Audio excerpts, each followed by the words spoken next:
appreciate the opportunity to come here to Cherrydale. I'm Patrick Murray. I'm a candidate for Congress here in the 8th District of Virginia. I live over in Alexandria. I retired last year from the Army after 24 years of service, and I did that because I believe that we're going in the wrong direction in this country. I see us drowning in over $13 trillion of debt. And we have a $1.5 trillion budget deficit that we're just going to add on to that.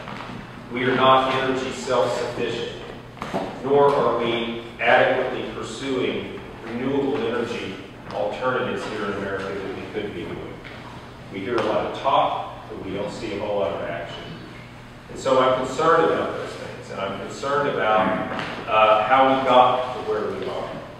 And I believe that how we got to where we are is because we have a lot of career politicians in Congress, like my opponent, Jim Moran, who believes it's more important to say and do whatever is necessary to get reelected than looking at the needs, our needs of the American public and of their constituency.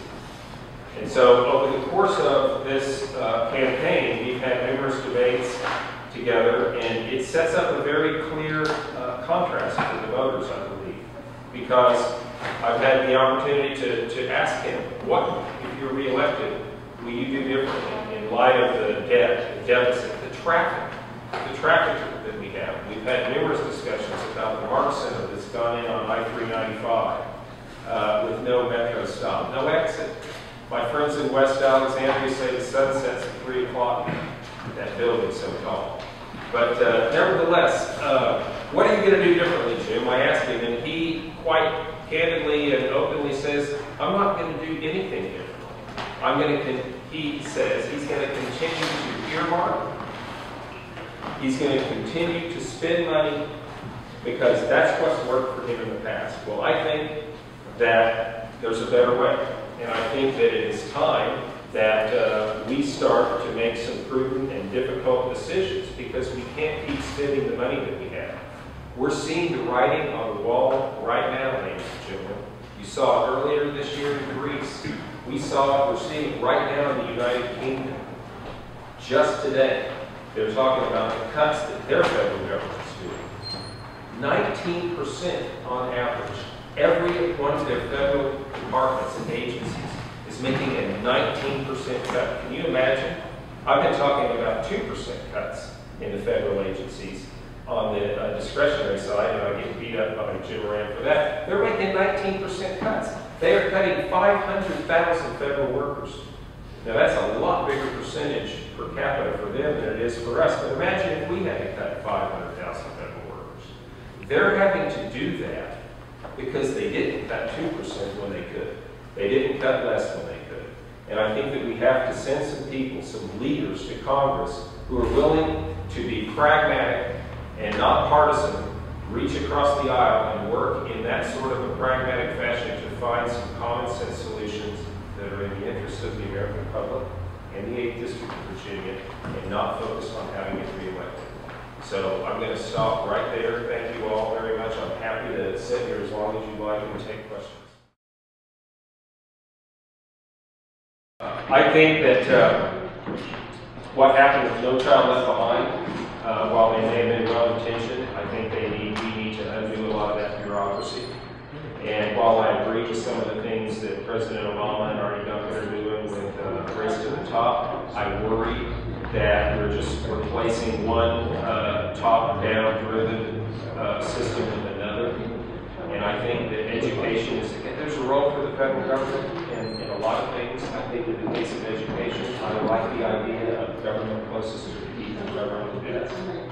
And if you look at what's successful in other states, particularly Florida, and some things here in Virginia, when we spend money on education, we should spend it on teachers, students, and classrooms.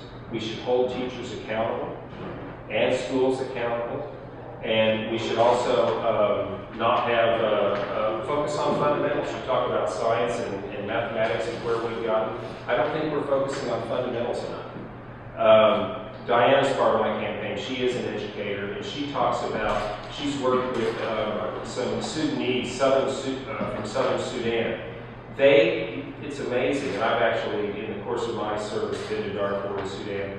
They have they get the students out, and the teachers teach them fundamentals, reading and writing, by scratching it out in the dirt. In the dirt. Now, my point being that we have to focus on fundamentals. We're a long way from that. We're far advanced from that, but there are still fundamentals on which we should focus. And when we spend money on schools or on education, as I said, those three things, not bureaucracy, not Cadillac healthcare plans.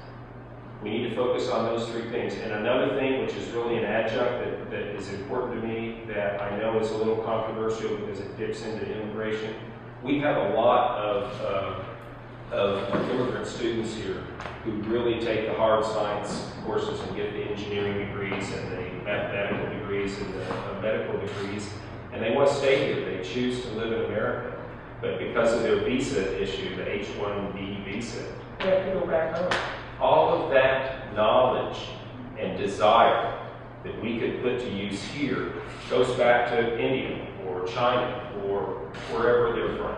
And so I think we should look at that too as part of the comprehensive immigration program, but also focusing on fundamentals. Yes, sir. The biggest cost drivers in the federal budget, I think, are expenditures for Medicare, Medicaid, and defense. Would you vote for substantial cuts in all three of those categories, Medicare, Medicaid, and defense? Well, I'm going to keep the time in just to 2 minutes so people can just hold of it, but that's two questions. Okay. I would say, looking at the budget, the entitlements are our biggest expenditures, Medicare, Medicaid, and Social Security. Social Security is actually the biggest single expenditure, and it's going to get much worse. By 2027, unless we do something, our entire federal budget will go to entitlements and servicing the debt. All of it. Forget discretionary spending, defense, education, transportation, anything else. What I've said is I think on the discretionary side, we need to cut 2% out of every department. Now, DOD's already doing that.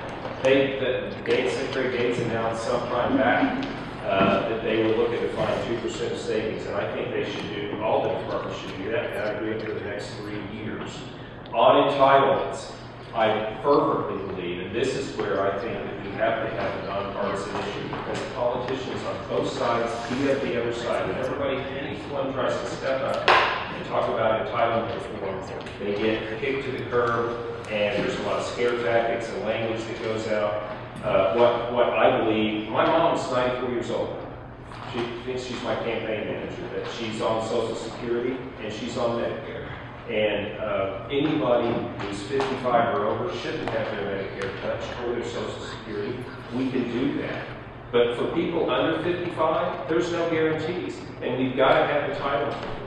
And I can sit and talk to you about what I think are some options, but we've got to do it, and we're going to have to do it in a nonpartisan fashion. We're going to have some courage in Congress to be able to do it.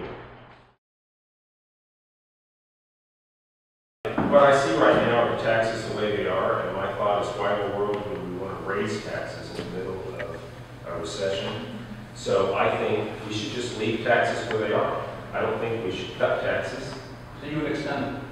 Absolutely. Even though it would result in an additional $10 trillion or $1 trillion in deficit over the next 10 years? Well, I think that that's one way to look at it, but when you look at that's the reality. No, it's not a reality. That's one person's reality, but other people's realities are different. When you look at it has to be a whole package. I think sometimes we look at things in a vacuum. And one thing that my opponent's been saying is, well, look, for example, one of the tax increases that would go up if they let it expire is capital gains from 15% to 20%. And Jim Moran says, hey, that's where it was in the Clinton administration. Look how good we did then. But that's a vacuum. What else have we done since then? We passed a health care bill that has a 3.6% investment tax surcharge. So really, capital gains don't go from 15 to 20, they go to 23.6. Really, dividends don't go from 15 to 41, they go to 44.6. And all that investment tax is there. It wasn't there in the Clinton administration, but it's here now by virtue of the health care bill that's been passed. So what we've said, what I say, and what I think is that we should leave them where they are for 6 years. Why 6 years? They just asked me this at the last thing. I have worked so hard learning and working with, I've made my business to no small business because I have a military background. So proud and honored to have the endorsement of the NFIB because we worked so hard with small business. We put together the National Federation of Independent Business. We put together forums. I go to their forums. I sat down yesterday and had one of the best meetings I've had with two women who are both independent physical therapists. And why 6 years? Because small business, they have no certainty. They have no ground beneath their feet. We hear about all this money that's on the side. It is. Because nobody knows what the next shoe to drop is going to be. We don't even know if these taxes are going to expire or not because Congress abrogated their duty and left. By the way, they voted to adjourn by one vote. One vote. Jim Moran voted to adjourn. They could have stayed there and dealt with this. Even if they would have raised the taxes, at least they would know. They don't know what their health care premiums are going to be. They don't know if cap and trade's going to come along and their energy costs are going to go up. They don't know. And so that's why I've said 6 years, because I think that's a reasonable amount of time in which to let businesses plan. And if they want to expand, if they want to hire, whatever they need to do, they can at least project that far out. And then in 6 years, God willing, if we're on a better economic footing, and we're hopefully more along the lines of a balanced budget, then let's relook at it. I'm willing to do that. Our tax code is several 100,000 pages long. I mean, you get a hernia trying to just pick it up and do it. It's so complicated. And what I said in the primary is that I thought wouldn't it be nice to have a debate, a national debate about how do we simplify our tax code? And there are a lot of proposals out there. There's a fair tax, there's a flat tax. I just took the time to learn a little bit about fair tax. And it's complicated. Frankly, you know, I can't sit here and articulate everything to you, but in a nutshell, instead of taxing income, it taxes consumption. It's essentially what the state of Texas and the state of Florida already have. Their economies are so big that if they were countries, they would be one of the 10 biggest economies in the world. So it seems to work in the aggregate. But I think you have to do some other things, like you have to repeal the 16th Amendment, you have to get rid of the federal income tax, because I wouldn't trust Congress not to do both. And then really all you've got to do is a big tax, a bad tax. But the real point is, let's have a discussion. Can't we get some smart people with good conscience on both sides of the aisle and look at how do we simplify our tax code, maybe in a way so as to help our economy, broaden our